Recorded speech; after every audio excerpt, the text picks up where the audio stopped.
Dans un épisode du podcast Contradiction, Élodie Frégé s'est confiée comme rarement sur sa vie d'artiste, revenant sur sa grande solitude après la Star Academy. Une période qui lui a fait penser au pire. Elle n'a que 21 ans lorsque sa vie bascule grâce à un télécrochet.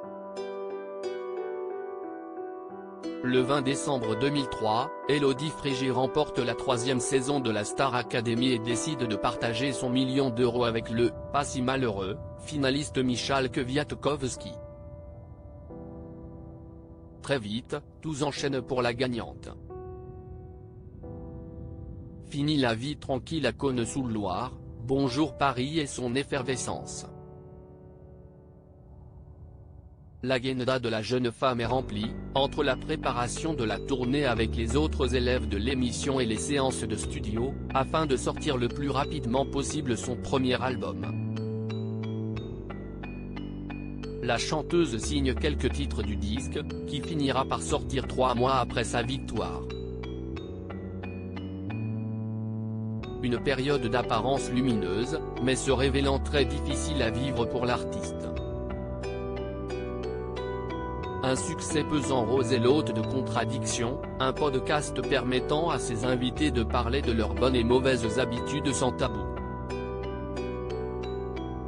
Élodie Frégé est à l'honneur dans le numéro publié ce jeudi 19 janvier et n'a pu échapper à une question sur son aventure diffusée sur TF1. Plus particulièrement, sur son état d'esprit à la sortie du château de Damary-lès-Lys. Beaucoup d'isolement et de remise en question ont, malheureusement, accompagné son triomphe.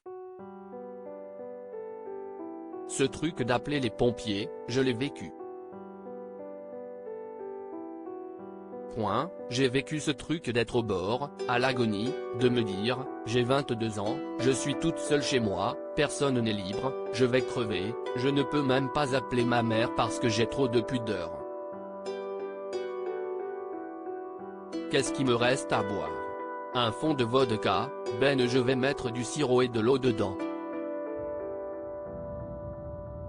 Est-ce que j'ai des cachets, quelque chose, pour partir, éviter d'être dans cette réalité, dans cette solitude d'avoir gagné cette émission et de me retrouver dans un appartement vide?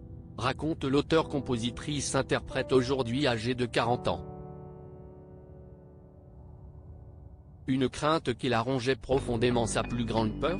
Celle de ne pas survivre à cette solitude grandiloquente. Avec beaucoup de recul, l'actrice avoue près de 20 ans plus tard, cela m'a mise dans un trouble qui a fait que je me suis retrouvée dans ces situations où j'appelle les pompiers sinon je vais mourir. Je suis en tachycardie, j'ai eu envie de me foutre en l'air. Il y a vraiment eu des moments comme ça. À lire aussi Élodie Frégé amoureuse, elle fait de tendres déclarations à son chéri Grégory Nicolaïdi.